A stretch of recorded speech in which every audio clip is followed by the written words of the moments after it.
আল্লাহ বলছে তোমাদের আশপাশে যে চতুষ্পদ জন্তুগুলো আছে এগুলোর দিকে একটু তাকাও।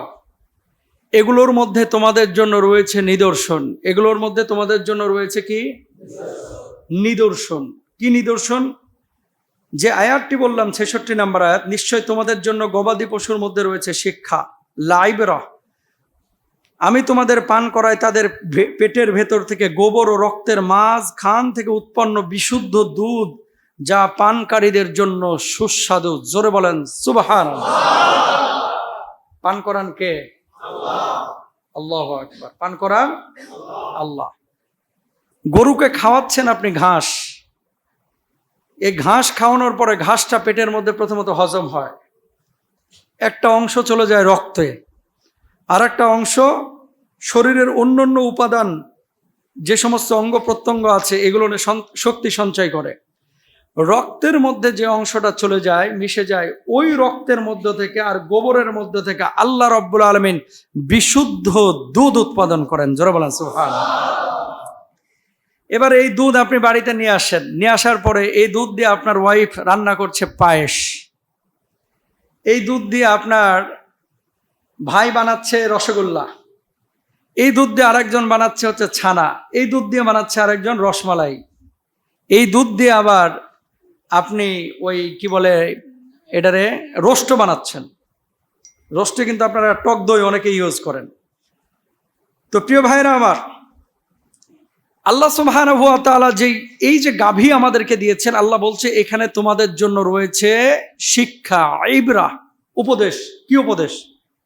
গরু ঘাস খায়, ঘাস রূপান্তর হয়, মানুষ পান করে সেই দুধ থেকে আবার শক্তি পায়।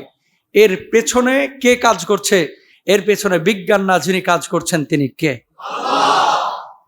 তাহলে জোরে বলেন একবার সুবহানাল্লাহ।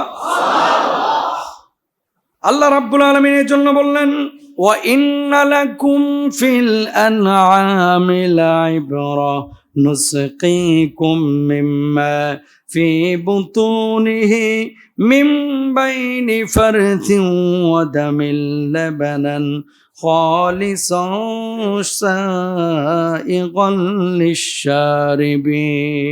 সুবহানাল্লাহ বলেন।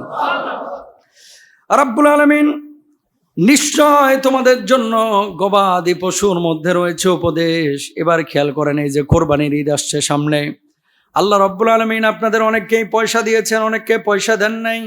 যাদের কাছে আল্লাহ রাব্বুল আলামিন পয়সা দিয়েছেন, আপনি বাজার থেকে গরু কিনে নিয়ে আসছেন, নিয়ে আসার পরে বাড়িতে বেঁধে রাখছেন। 2 দিন 3 দিন পরে যখন কোরবানির ঈদ আসছে, নামাজ পড়ে গিয়ে আপনি কোরবানির পশুটাকে জবাই করছেন। ওই কোরবানির পশুর জবান যদি আল্লাহ রাব্বুল আলামিন খুলে দিতেন, যদি আপনার কাছে অনুরোধ আকুতি করতেন, আল্লাহর নামে হলফ করে বলছি, আপনি মানুষ হিসাবে কোরবানি করতে পারতেন না, ঠিক কিনা? কান্না করতো যে ভাই আমার মানেন না, আমার 2টা বাচ্চা আছে, ভাই আমার এইভাবে জবাই করেন না। এই যে মানুষের অনুগত করে দিয়েছেন কে? আল্লাহ।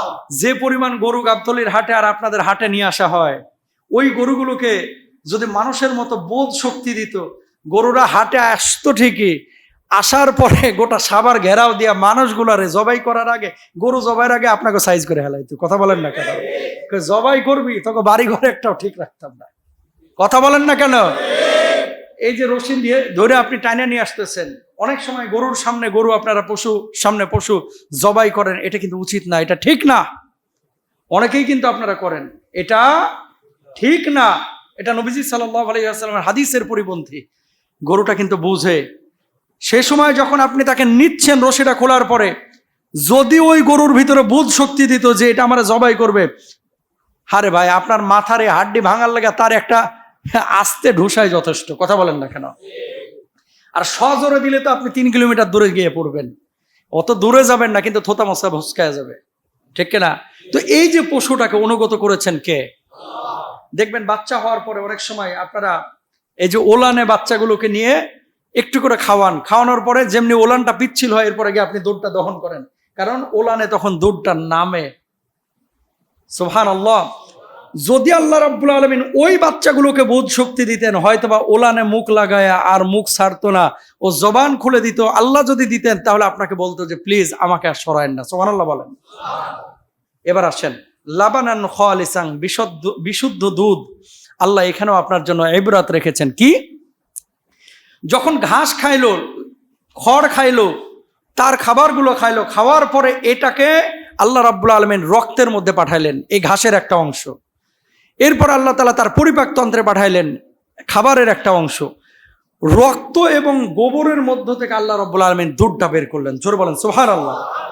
এটা প্রমাণ করে আল্লাহ অপবিত্র থেকে পবিত্র বের করতে পারেন। আমরা বাংলায় একটা কথা বলি, হুজুর গোবর রেখে আর পদ্ম ফুল ফুটে, অনেকে কথা বলেন।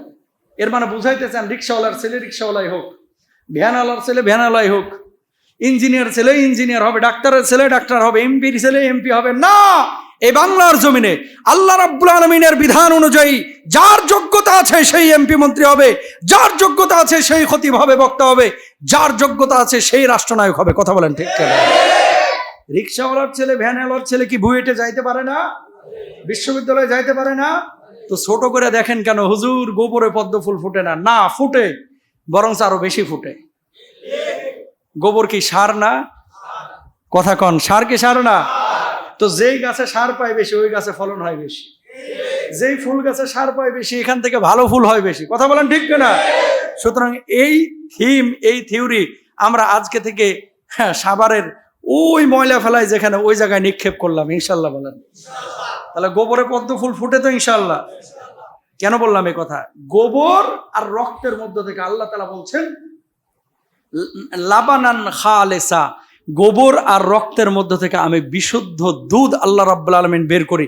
যেই আল্লাহ গোবর আর রক্তের মধ্য থেকে দুধ বের করতে পারে, ওই আল্লাহ রিক্সাওয়ালার ছেলেকে পার্লামেন্ট মেম্বার বানাইতে পারে। ঠিক কিনা? ওই হাসনাত আব্দুল্লাহর বাপ নাকি রাজমিস্ত্রি কাজ করে, তাই না? রাজমিস্ত্রির পোলা, এরকম অনেক লোক আছে না ভাই? আপনি যেই দলই করেন না কেন সেটা বিষয় না, বিষয়টা হচ্ছে আপনার যোগ্যতা আছে আপনি যাবেন, আপনার যোগ্যতা আছে আপনি জুমা পড়ান, আপনার যোগ্যতা আছে আপনি ইমাম হবেন, আপনার যোগ্যতা আছে খতিব হবেন, আপনার যোগ্যতা আছে আপনি বক্তা হবেন। কথা বলেন ঠিক কিনা?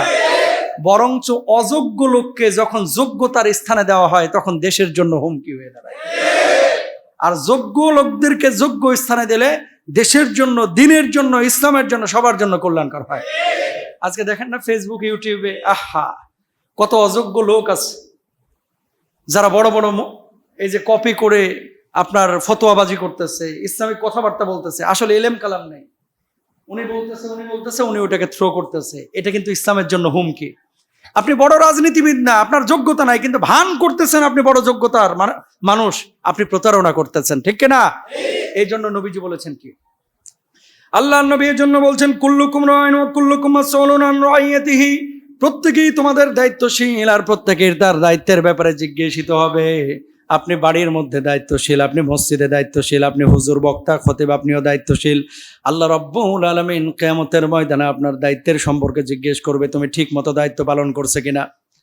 আপনি গার্মেন্টসে কাজ করেন, ওই গার্মেন্টসের পণ্য আপনি ঠিক মতো দেখভাল করছেন কিনা, কাপড় সেলাই আপনি ঠিক মতো করেছেন কিনা, মসজিদের মুয়াজ্জিন আপনি ঠিক মতো আজান দিয়েছেন কিনা, মসজিদের খতিব আপনি ঠিক মতো বয়ান করেছেন কিনা, মসজিদের কমিটি আপনি ঠিক মতো দেখভাল করেছেন কিনা, মসজিদের মুসল্লি আপনি ঠিক মতো নামাজ পড়েছেন কিনা। হিসাব দেওয়া লাগবে কোন দিন? কিয়ামতের ময়দানে। প্রত্যেক মানুষ দায়িত্বশীল। আপনি আপনার সন্তানের জন্য আল্লাহর কাছে জবাবদিহিতার মুখোমুখি হবেন। আল্লাহু আকবার বলেন। এই যে একটু আগে এক ভাই আসছে, দুঃখজনক হলেও সত্য, কত ধরনের দুই নাম্বারই যে এই বাংলাদেশে হচ্ছে। আমার একটা ছবি ফেসবুক থেকে নিয়ে এটারে ক্লোন বলে, ক্লোন করা, ক্লোন এআই দিয়ে ভয়েস রেকর্ড করাইছে। মিজানুর রহমান আজহারিকে দিয়া ওই যে হারবালের ভিডিও করছে, কয়েকজন অ্যারেস্ট হয়েছে। আমার একটা ভিডিও কারা যেন এরকম বানাইছে, বানানোর পরে হুজুর তো বিদেশে, আপনারা বিদেশে পাঠাইয়া দেবো হুজুরের সাথে, অথবা হুজুর যে দেশে আছে ওই দেশে পাঠাইয়া দেব। ভদ্রলোক আছেন নাকি এখানে? থাকলে একটু দাঁড়ান, দেখান সতর্কতার জন্য। উনি বলতেছে আমি 18 লাখ টাকা দিয়ে দিচ্ছি হুজুর। নাউজুবিল্লাহ বলবেন না? আমি যে কথা আপনাদেরকে বলতে চাই, যা কিছু মোবাইলে ফেসবুকে দেখবেন এই সব কিছু বিশ্বাস করা যাবে না। এখন এআই দিয়ে আপনার ভয়েস ক্লোন করে, আপনার চেহারা ক্লোন করে আপনারা দিয়ে এমন কন্টেন্ট বানাবে যেই কন্টেন্টগুলো আপনি বুঝবেনও না। তো এই 18 লাখ টাকা যে আপনি দিচ্ছেন, এটা কারে দিয়েছেন? এই যে সমস্ত প্রতারণাগুলো সোশ্যাল মাধ্যমে হচ্ছে, অবশ্যই আমরা মামলা মোকদ্দমা করব, কোর্টে আমরা যাব, আমরা জিডি করব, কিন্তু কথা হচ্ছে এতটুকু কমন সেন্স, এতটুকু বোধ শক্তি তো আপনাদের থাকা উচিত যে মুস্তাফিজ রহমান সাহেব এখানে খুতবা দিচ্ছে, ওনার ফেসবুকে, ইউটিউবে, হোয়াটসঅ্যাপ নাম্বার দেওয়া আছে, আপনি জিজ্ঞেস করবেন না কাকে টাকা দিচ্ছেন, হুজুর আপনার ছবি দেখছি দিয়ে দিচ্ছি। এই ধরনের কথাবার্তা বলা যাবে না, এগুলো বিশ্বাসও করা যাবে না। আমাদের কোনো পাবলিক ফিগার যারা, কোনো ছবি টবি দেখলে এগুলো বিশ্বাস করবেন না। কেউ যদি টাকা পয়সা চায়, এখন আপনার এখানে ঢুকতেছে 20 জন মানুষ ছবি তুলছে, হুজুরের পরিচিত মানুষ, ভক্ত মানুষ, আপনারা যে ছবি দেখাইতেছে, এই যে হুজুর আমার ভাই লাগে, আমার খালাতো ভাই, হুজুরের আমি 5টা ডেট নিয়ে দিব, আমার 1 লাখ টাকা দেন, আপনি দিয়ে দিবেন নাকি? সতর্ক থাকতে হবে ইনশাল্লাহ, বলেন। এগুলো হচ্ছে আইবরা, কমন সেন্স খাটাইতে হবে। আল্লাহ তাআলা বুঝদান করুক। এই ধরনের কোনো লেনদেন করবেন না ইনশাআল্লাহ। আইন শৃঙ্খলা বাহিনীর ভাইদেরকে বলবো যে এদেরকে আপনারা ধরেন, পাকড়াও করেন, এদেরকে আইনের আওতায় নিয়ে আসেন। আল্লাহ মাফ করুক, আমিন বলেন। এবার আসেন দুধের ফজিলত কি। লাইবরা, মাঝখানে একটা কথা বলে দিলাম, দুধের ফজিলত কি। আল্লাহর হাবিব সাল্লাল্লাহু আলাইহি ওয়াসাল্লাম বলছেন, আল্লাহুম্মা বারিক লানা ফিহি ওয়াজিদনা মিনহু, হে আল্লাহ এতে বরকত দিন এবং বরকত আরো বাড়ায় দেন। জোরে বলেন সুবহানাল্লাহ। এতে বরকত দিন, বরকত আরো। কিসের ব্যাপারে? দুধের ব্যাপারে বলা হচ্ছে। এবং ডাক্তাররাও বলছে দুধ মানুষের জন্য পৃথিবীর সেরা পানীয়র মধ্যে একটা পানীয়। এটা খাবারের ঘাটতিও মেটায়,